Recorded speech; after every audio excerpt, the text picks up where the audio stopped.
Hello guys, good news! Dahil sa PhilDT Home Fiber router na device model HG6245D with super version RP2841 ay ma-access na natin ang super admin account na hindi na kailangan tanggalin yung fiber optic cable or FOC. Pero hindi ko pa ito na-try sa ibang model and super version kung gagana pa ito.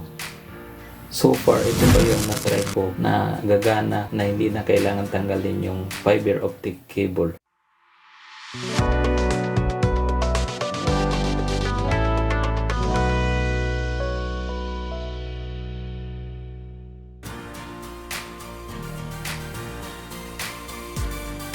So, to start, i-access na natin. So, kukunik lang ako sa aking PLDT Wi-Fi. Ayan.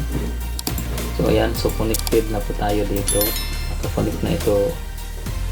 Ayan. So, ito yung ating PLDT Fiber na Wi-Fi name. So, connected na siya. So, open lang ako ng browser. Kahit anong browser. So, in my case, open ako ng Google Chrome. Ayan. So, i-type natin yung default IP ng ating PhilDT Home Fiber dito guys na IP dito sa web address. So, type natin dito 192.168.1.1 and then /fh. Ayan. So, ito yung ating ma-reroute tayo dito guys. So, click na natin itong advance and then click natin itong proceed to 192.168.1.1. Click. Ayan. So, ayan guys. So, nakita natin na hindi siya administrator. Ayan po ay basic lamang po. So, para maging administrator ito, lagyan natin ito ng F8. Ayan. Then, enter.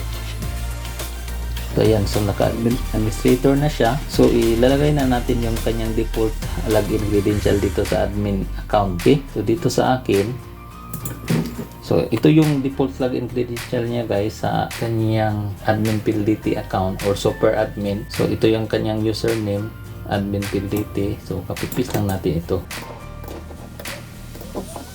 And then, ito yung default password sa admin, super admin account. Copy lang natin, then paste. Pero, na-access ko na ito guys before. So, yung ipinalit ko na password ay yun na yung gagamitin ko. Yan. So, iba na yung password dito kasi napalitan ko na, na-access ko na before. Pero ito yung kanyang pinaka-default na password pag first time mo mag-access. So, pag first time mo mag-access guys, ito yung reroute kayo dito. So, ito yung before. So, ayan. So, i-modify nyo lang ito pag first time nyo mag-access. So, ito sa username admin PhilDT, ito yung kanyang super admin na credential. So, admin PhilDT username. And then, yung old password is ito yung ilagay nyo dito. Yung old password dito. Copy nyo lang ito and then paste dito sa old password. And then palitan nyo na ng bago yung password na kayo lang nakakaalam. So dito, new password and confirm password dito. And then kayo na yung bahala dito sa 2.4 GHz na Wi-Fi name at password. And then dito rin sa 5G na Wi-Fi name at saka password. So kayo na bahala. So combination lang siya dito. So sundin lang yung itong character 1 to 32 characters. Sundin nyo lang, combination po siya ng mga letter. So sundan nyo lang yan guys. Okay? So ayan lang po. So punta na tayo dito sa ating, so ang gamitin ko dito na password is yung ipinalit ko na. Okay? Yan. So click login. Ayan. So nakikita natin guys na naka-access na tayo sa super admin account. Ayan. So makikita natin dito na maka-fully access na tayo. Makikita natin yung broadband settings, LAN settings. Ayan. Ayan, makikita natin dito. Kasi wala ito doon sa basic account. Ito. And then dito sa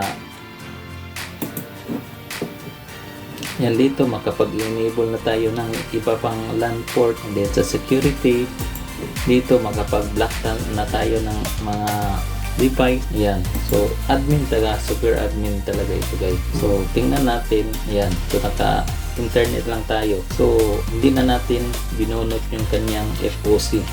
Ayan. So, try natin mag-internet para sure talaga na hindi talaga natin nabunot yung FOC. Ayan.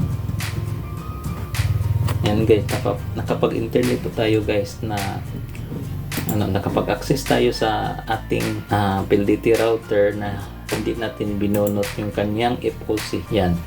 Okay? So yan ganun guys. Maraming salamat at don't forget to subscribe my YouTube channel guys. Thank you very much.